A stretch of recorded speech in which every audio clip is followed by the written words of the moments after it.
Assalamualaikum warahmatullahi wabarakatuh. Semangat pagi semuanya. Ketemu lagi kita masih di akuntansi pemerintah daerah. Dan di pertemuan kelima ini kita akan membahas tentang jurnal standar sebagai lanjutan dari pertemuan kita sebelumnya.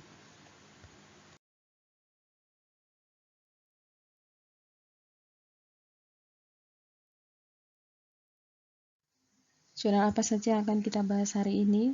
Yang pertama adalah jurnal terkait dengan aset lancar, kemudian jurnal terkait dengan aset tetap, aset lainnya, kewajiban, dan ekuitas. Kita langsung ke materi yang pertama, yaitu terkait dengan jurnal standar aset lancar. Aset lancar pada neraca SKPD dapat mencakup akun-akun sebagai berikut. Yang pertama adalah kas di bendahara penerimaan. Ini terkait dengan jurnal transaksi pendapatan. Kemudian kas di bendahara pengeluaran. Ini terkait dengan jurnal transaksi belanja atau beban yang dilakukan oleh bendahara pengeluaran. Piutang terkait dengan jurnal transaksi pendapatan. Kemudian adalah penyisian piutang tak tertagih yang merupakan kontra atas piutang. Ini terkait dengan jurnal transaksi beban pengakuan penyisian piutang tak tertagih dan penghapusan piutang. Berikutnya adalah akun persediaan terkait dengan jurnal transaksi beban belanja, persediaan, dan jurnal penyesuaian persediaan yang terpakai. Berikutnya adalah beban dibayar di muka. Ini terkait dengan jurnal transaksi beban belanja dibayar di muka dan penyesuaian di akhir tahun. Pada SKPD tidak akan muncul investasi dan dana cadangan karena SKPD tidak memiliki kewenangan terkait dengan investasi dan dana cadangan.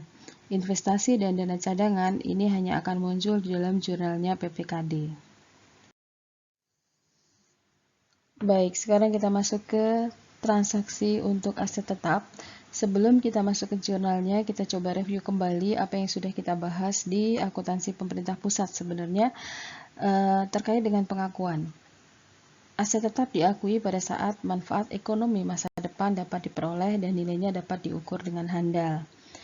Kemudian, kriteria aset tetap pertama adalah berwujud, kemudian mempunyai masa manfaat lebih dari 12 bulan, biaya perolehan aset dapat diukur dengan handal, tidak dimaksudkan untuk dijual dalam operasi normal entitas, diperoleh dan dibangun dengan maksud untuk digunakan. Baik, kita masuk jurnal standar terkait dengan perolehan aset tetap, di mana aset tetap di SKPD ini bisa diperoleh dengan membeli atau membangun sendiri atau berasal dari transfer antar SKPD. Bisa juga diperoleh berasal dari hibah. Yang pertama kita bahas, kalau aset tetap diperoleh dari membeli atau membangun sendiri, di jurnal SAPA atau di LRA-nya kita membuat jurnal belanja modal pada estimasi perubahan SAL, sementara di SAK-nya kita membuat jurnal aset tetap, tulis sesuai dengan jenis aset tetapnya, kemudian kreditnya adalah RKPPKD ketika sumber dananya dari LS atau kas di bendahara pengeluaran ketika menggunakan UP, GU maupun TU. Kalau aset diperoleh dari hibah, di SAPA tidak dibuat jurnal, sementara di SAK kita membuat jurnal aset tetap pada pendapatan hibah LO. Baik, berikutnya adalah perolehan aset tetap yang berasal dari transfer antar SKPD. Di sini SAPA tidak membuat jurnal, hanya SAK yang dibuat jurnalnya. Jurnal SKPDA sebagai pentransfer, di sini debitnya adalah ekuitas, kemudian akumulasi penyusutan aktiva tetap, dan kreditnya adalah aktiva tetap. Misalkan di sini adalah kendaraan. Kemudian SKPDB sebagai penerima transfer akan membuat jurnal aset tetap, debit, kemudian kreditnya adalah akumulasi penyusutan aset tetap dan ekuitas. Baik, berikutnya masih terkait dengan aset tetap, kita bahas terkait dengan penyusutannya. Penyusutan yang pertama yaitu penyusutan retroaktif dilakukan pada tahun pertama, di mana pertama kali SKPD itu melakukan penyusutan. Jadi jurnal untuk penyusutan ini hanya dibuat di jurnal akrual saja atau SAK. Jurnalnya adalah ekuitas pada akumulasi penyusutan sejumlah hasil perhitungan menggunakan metode yang digunakan oleh SKPD tersebut. Pada prakteknya, SKPD menggunakan metode garis lurus karena dipandang sederhana dan mudah. Kalau menurut PP 71 sendiri diizinkan menggunakan metode garis lurus, metode saldo menurut ganda, dan metode unit produksi. Itu penyusutan yang pertama. Penyusutan yang kedua adalah penyusutan tahunan. Ini merupakan penyesuaian. Jurnalnya adalah beban penyusutan aset tetap pada akumulasi penyusutan aset tetap. Berikutnya kita bahas terkait dengan pengeluaran yang terjadi setelah perolehan awal aset tetap. Yang pertama, pengeluaran setelah perolehan aset tetap yang merupakan pemeliharaan. Pengeluaran ini tidak akan menambah nilai aset tetap, akan tetapi hanya dicatat dilaporkan sebagai belanja beban barang dan jasa. Pada saat belanja pemeliharaan direalisasikan, SAPA atau LRA membuat jurnal belanja pemeliharaan pada estimasi perubahan SAL. Sementara SAK atau di LO-nya di sini dibuat jurnal beban pemeliharaan pada RKPPKD jika menggunakan LS atau kas di bendahara pengeluaran jika menggunakan UPGU ataupun TU. Baik, masih di jurnal terkait dengan biaya yang dikeluarkan setelah perolehan aset tetap, tapi di sini adalah perbaikan atau renovasi aset tetap yang dapat dikapitalisasi. Syaratnya apa? Yang pertama adalah sifatnya tidak rutin. Yang kedua, memenuhi syarat kapitalisasi atau menambah nilai aset tetap yang bersangkutan. Pertama, nilainya melebihi batas minimal kapitalisasi. Yang kedua adalah menambah masa manfaat atau meningkatkan nilai ekonomis kapasitas dari aset yang bersangkutan. Jurnal yang kita buat adalah SAPA, belanja modal pada estimasi perubahan SAL, sementara SAK-nya adalah aset tetap pada RKPPKD atau kas di bendahara pengeluaran, tergantung pada cara pembayarannya menggunakan LS atau menggunakan UPGU-TU. Pembahasan aset tetap berikutnya terkait dengan penghapusan aset tetap. Aset tetap akan dihapuskan dengan alasan rusak berat, hilang, atau alasan lainnya sehingga dapat dihapuskan. Jurnal penghapusan aset tetap dibuat berdasarkan bukti berupa SK Kepala Daerah atau pejabat yang berwenang tentang penghapusan aset dan berita acara penghapusan. Ada dua cara penghapusan. Yang pertama adalah penghapusan tanpa penjualan, jadi tidak digunakan. Kemudian yang kedua adalah dengan penjualan. Kita bahas yang pertama, penghapusan dengan tanpa penjualan. Di SAPA tidak dibuat jurnal karena tidak ada pengaruhnya terhadap kas. Kemudian di SAK dibuat jurnal akumulasi penyusutan aset tetap, defisit penghapusan aset tetap pada aset tetap sesuai jenis aset yang dihapuskan. Baik, terkait dengan penghapusan aset tetap yang kedua, yaitu penghapusan dengan penjualan, di SAPA dibuat jurnal estimasi penjualan SAL pada pendapatan lain-lain PAD-LRA sejumlah kas yang diterima. Kemudian di SAK dibuat jurnal kas di bendahara penerimaan atau pengeluaran sejumlah kas yang diterima, akumulasi penyusutan aset sejumlah penyusutan sampai dengan tanggal penjualan, kemudian defisit penghapusan aset apabila hasil penjualan lebih kecil daripada book value. Kreditnya adalah aset tetap sesuai dengan jenis aset yang dihapuskan. Kemudian apabila hasil penjualan lebih besar daripada book value, akan dikredit surplus penghapusan aset tetap. Pada saat kas hasil penjualan aset tetap ini kita setorkan ke PPKD atau ke Kasda, di sini jurnal yang dibuat di SAK adalah RKPPKD pada kas di bendahara pengeluaran atau penerimaan. Baik, berikutnya adalah jurnal standar aset tak berwujud. Di sini kita mengabaikan adanya amortisasi untuk menyederhanakan pembahasan.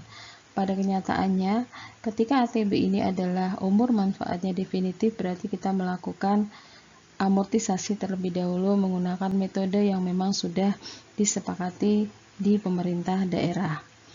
Baik, untuk jurnal perolehan, SAPA membuat jurnal belanja modal pada estimasi perubahan SAL sementara SAK membuat jurnal aset lainnya ATB pada RK PPKD atau kas di bendahara pengeluaran, tergantung cara pembayarannya.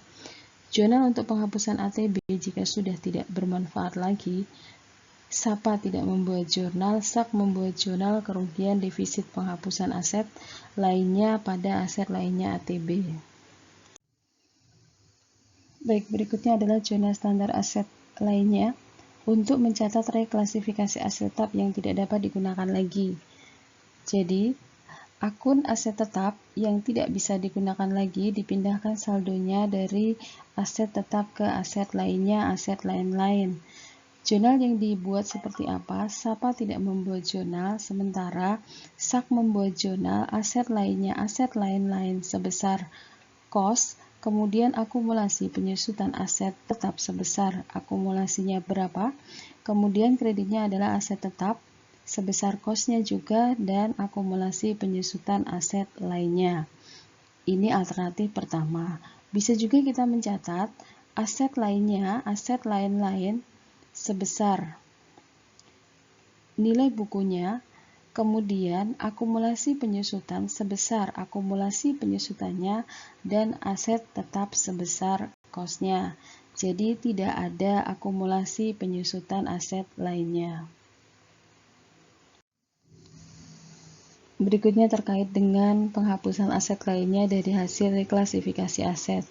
Jika aset yang dihapuskan tersebut tidak dapat dijual, maka SAPA tidak membuat jurnal, sementara SAK membuat jurnal akumulasi penyusutan aset lainnya, kemudian kerugian defisit penghapusan aset pada aset lainnya, aset lain-lain. Kalau sebelumnya kita mengkredit akun akumulasi penyusutan aset lainnya, kalau tidak berarti jurnal ini juga tidak ada akumulasi penyusutan aset lainnya yang didebit.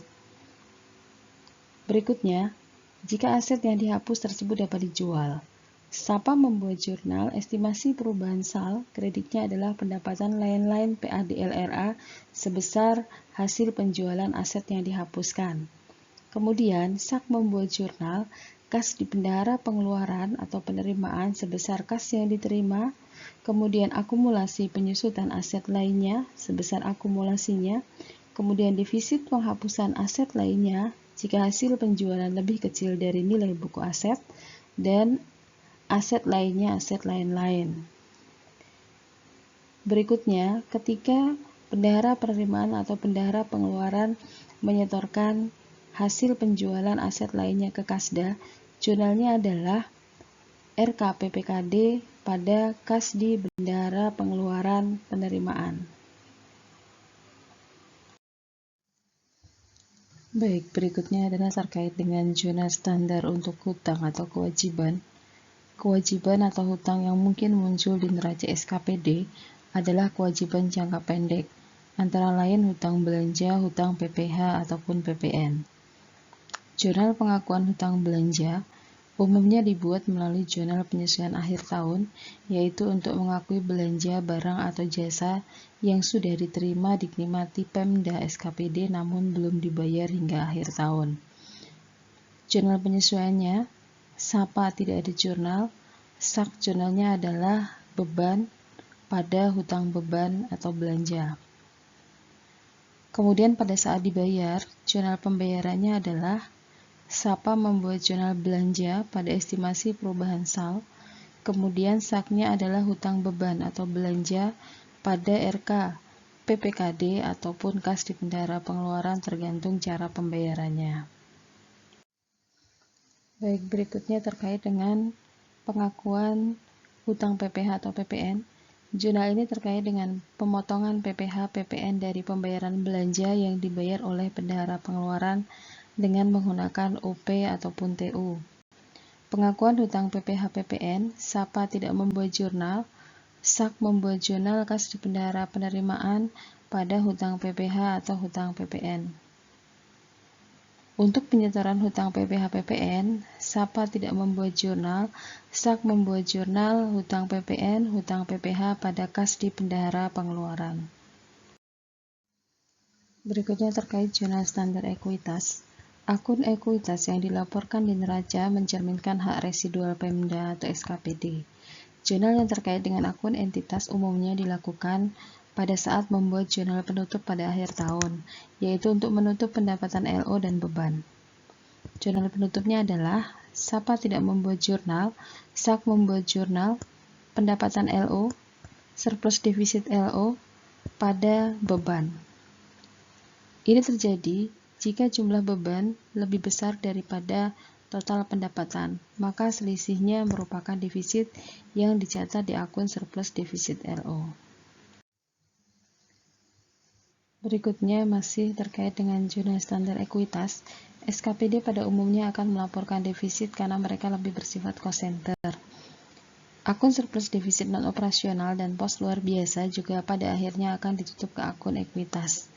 Jurnal penutup akhir tahunnya, SAPA tidak membuat jurnal, SAK membuat jurnal, RKPPKD pada surplus defisit LO dan ekuitas. Demikian pembahasan terkait dengan jurnal SKPD.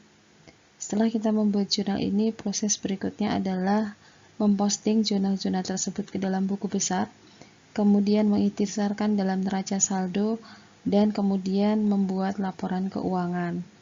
Jika dibutuhkan, kita bisa menggunakan kertas kerja atau worksheet sebelum kita menyusun laporan keuangan. Demikian pembahasan ini. Terima kasih atas kebersamaannya. Assalamualaikum warahmatullahi wabarakatuh.